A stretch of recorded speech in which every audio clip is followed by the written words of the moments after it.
నమస్తే. పేపర్లో ఇలా రంగనాథ్ సార్ మళ్ళా వచ్చాడు. రోజు వస్తుండు. ముఖ్యమంత్రి రేవంత్ రెడ్డి వచ్చినా రాకున్నా కానీ ఈయన మాత్రం పక్కా వస్తుండు పేపర్లో. మళ్ళీ ఏందో ముచ్చటైనది 2 నిమిషాలు చెప్తేనే ప్రయత్నం చేయరు. హైడ్రా కమిషనర్గా రంగనాథ్ సార్ని తొలగించండి. కాదంటే కడ తక్కువ, వద్దంటే బుద్ధి తక్కువ. మరి ఏమెక్కడకుంటుండొచ్చి సార్ పాడైపోను. ఇంకా నువ్వు వెళ్ళిపో అంటావు, ఇంకా దాన్నే పట్టుకొని ఎలాడుతున్నాడు. అంటే పాడైపోను. ఫాయిదా బాగున్నట్టుంది. ఫాయిదా ఉంది కాబట్టి అలాగెళ్ళి బయటికి వెళ్ళబుద్ధి అయితే లేదు. శరంగాల్లోడు అయితే వాస్తవానికి ఎప్పుడో బయటపడాలి. నీవు కొలువెంత నువ్వెంత, నీ కొలువు నాశనం గాను, నాకు ఇది కాబట్టి ఇంకో కొలువు దొరుకుతానుకో పత్తలే కూడా బయటికి వెళ్ళాలి. కానీ ఎన్నిసార్లు గిసోంటి ముచ్చట వచ్చినా కానీ ఇంకా నేనేదో రాష్ట్ర ప్రజలకు మేలు చేస్తున్నా అని కవర్ చేసుకుంటూ పోతా ఉన్నాడు. ఇవాళ ఏకంగా రాష్ట్ర ప్రభుత్వానికి హైకోర్టు ఆదేశం చేసింది. హైకోర్టే చెప్పింది ముచ్చట. మళ్ళీ ఏమనంటే నాకు చట్టాల పైన నమ్మకం ఉన్నది, నేను భారత రాజ్యాంగం పరిధిలో పనిచేస్తున్నా. మరి చట్టాల పైన నమ్మకం ఉంటే భారత రాజ్యాంగం పరిధిలో పనిచేస్తే మరి హైకోర్టు ఏమెక్కడికిస్తుంది? అంటే హైకోర్టులో ఉన్న వాళ్ళు అంత చదువురానుడు కావచ్చునా, లేకపోతే ఈయనే తెలివికల్లుడు కావచ్చునా? ఇంకేమంటుంది? సమర్థుడైన మరో వ్యక్తిని నియమించండి. సమర్థుడైన ఆయనను ఇంకొక ఆయన నియమించరు. అంటే ఈయన అసమర్థుడు అన్నట్టుగా లెక్క. హైడ్రాలో ఈయన అసమర్థతతోటి అందరు నాగమాగం చేస్తున్న ఉద్దేశంతో ఈ అసమర్థుని పక్కకు పెట్టేసి సమర్థుని తీసుకొచ్చి అల్లకాయ పెట్టురని చెప్తుంది. ఇంకా ఏ సంస్థ అయినా చట్ట పరిధిలోనే పనిచేయాల్సిందే. ఆస్తుల రక్షణ పేరుతో చట్టాన్ని అతిక్రమించొద్దు. ఈయన మొత్తం చట్టాన్ని మొత్తం చేతులు తీసుకోండు.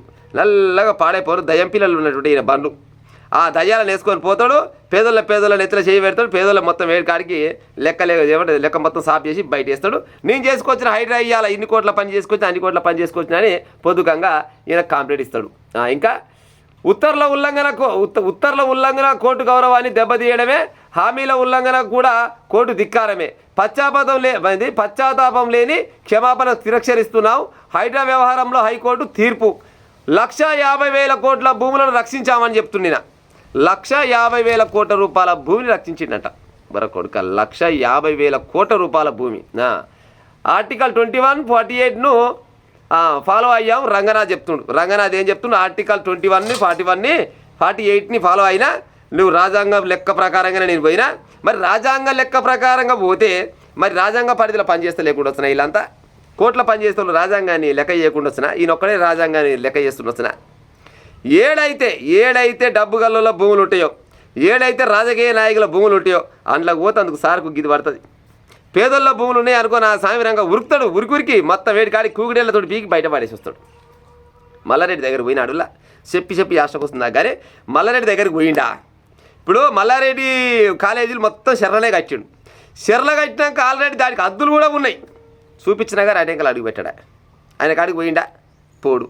ఆయన రోజులు మన ఇప్పుడు ఎంఐఎం పార్టీ పెద్ద మనిషి ఆయన పేరు ఉండే అసైదుని వయసు అబ్గరుద్దుని వయసు ఉండే కదా, అలా కాలేజీలు ఉన్నాయి. అందులో పోతాడా? పొరపాటం కూడా పోడు. అట్ట రాజకీయ నాయకుల పిల్లలకి అయితేంది, తమ్ముళ్ళే అయితేంది, మేనమామలే అయితేంది, బామ్మార్దులే అయితేంది, అక్కయ్యలే అయితేంది, వాళ్ళ తెరువు ఆవిడ దూరం ఉండగానే అది మనది కాదు, మన పరిధిలో లేదు, అది మన దాంట్లో లేదు, దానికి మళ్ళీ రాయాలి. అటు కాదు ఇటు పెట్టు రైట్ అంటాడు. ఇటు పెట్టురు చెప్పి అటు పెట్టురు, కానీ వాళ్ళకాయ మాత్రం పెట్టేది లేదు.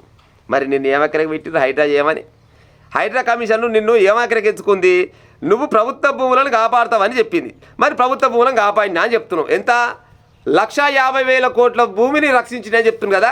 మరి రక్షించినంటే గతంలో ఇవన్నీ కబ్జాకు గురైనాయి కదా. మరి కబ్జాకు గురైన వాళ్ళు ఈ 1,50,000 కోట్ల భూమిని కబ్జా చేసిన వాళ్ళని ఒక్కరి మీద కేసు పెట్టినవా? కేసు పెట్టించినవా? కేసు పెట్టించి పోయినా లోపల దోయినవా? లోపల దోయిన కొనాలి శిక్ష పడదా? జర ఆధారాలు చెప్పే ప్రయత్నం చేస్తావా?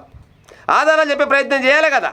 ఇప్పుడు కబ్జా పెట్టిరంటే కబ్జా పెట్టిన వెనకంగా ఎవడున్నాడు, ఆ వెనకంగా ఎవడున్నాడు, అంతిమంగా ఓడవడైతే పెద్ద లీడర్ ఉంటారు కదా, పెద్ద లీడర్ పక్క పెట్టు. ఫస్ట్ కబ్జా పెట్టిన నేను కొనవి లోపల వేసినవా? వేయడు.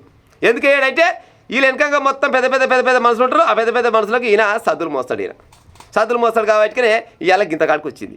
1,50,000 కోట్ల రూపాయల భూమిని కాపాడితే ఎవరైనా కానీ వద్దంటారా? చెప్పురి మంచి పని చేసిండు ఆ రంగనాథ్ అని చెప్తారు. కానీ ఇవాళ ఏకంగా కోర్టే చెప్తుంది, హైకోర్టు చెప్తుంది, నువ్వు వినకపోతే సైనికులను పిలిపించి మరి వీళ్ళు ఆడికెళ్ళి నేను నిలబడతామని చెప్తారు. గంత అధ్వానంగా మాట్లాడినా కూడా పాడైపోయి ఏమెక్కడికుంటున్నావే నాకు అర్థం కాదు. కానీ తీసేస్తే లేచిపోయా అన్నట్టు నిన్ను తీసిపోయి బయటికి ఎలగొడదామని అంటా ఉంటే గడుకోసారి వస్తాడు, నేను ఇది చేసుకొచ్చినా అది చేసుకొచ్చినా. నువ్వు ఏం చేసుకొచ్చినావు? మొత్తం చట్టాన్ని మొత్తం నీ చేతులకు తీసుకున్నావు.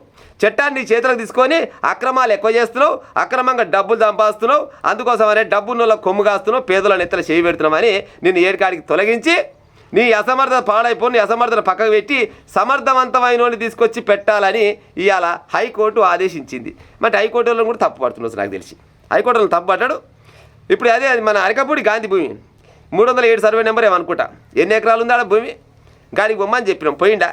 అంతకంటే ముందు బటెక్స్ ఫార్మా, బిటెక్స్ ఫార్మా చాలా రకాలుగా ఇప్పుడు రాష్ట్ర ప్రజలందరూ ఏమో కానీ మా మనతోలి వెలుగు ఛానల్లా, మా మనతోలి వెలుగు ఛానల్ సంబంధించిన రగన్న పోయి ఎన్నో రకాలుగా ఎన్నో దగ్గర పోయి ఈ భూమి ప్రభుత్వ భూమి, ఈ భూమిలో ఆల్రెడీ కబ్జా పెట్టిరు, ఈ భూమిని కాపాడు రంగనాథ్ సార్ అని ఆధారాలతో సహా చూపించలేదా? మరి ఆడికి పోయినావా? ఏడుకన్నా నిజంగానే ఎవరైతే ఉంది ఆధారం చూపించిండు, దీన్ని రూల్స్ ప్రకారంగా పోతున్నాని ఏడనన్నా ఒక గంట భూమి తీసుకొచ్చి లోపడేసినవా? వేయలే. మరి ఎక్కడ పోయి నీ 1,50,000 కోట్ల రూపాయల భూములన్నీ ఎక్కడ పోయినట్టు? ఏమన్నంటే నేను చేస్తున్నా మంచి, నేను చేస్తున్నా, నువ్వు మంచిగా చేస్తుంటే మంచి చేసిన తీసేయాలని ఆలోచన ఎందుకు రావచ్చు? ఒకవేళ హైకోర్టు తీసేసింది అనుకుందాం, హైకోర్టు నిన్ను తొలగించాలని చెప్పింది, వాళ్ళ మీద కేసేయి. నేను తెలంగాణ రాష్ట్రానికి మేలు చేస్తుంటే ఓర్వలేక రాజకీయ కక్ష కట్టి కొంతమంది కబ్జాదారులంతా నా మీద కక్ష కట్టిరు అని ఆ కబ్జాదారుల పేరు పెట్టి రిటర్న్ నువ్వే కేసు వేసే చూడు. కేసేసి నువ్వు గెలుసు. నిజంగా తెలంగాణ రాష్ట్రంలో హైడ్రా కమిషనర్ రంగనాథ్ సార్ మునగాడని ఒప్పుకుంటారు. ఒప్పుకోరా పెద్ద మనుషులు చెప్పురు మీరే. ఇక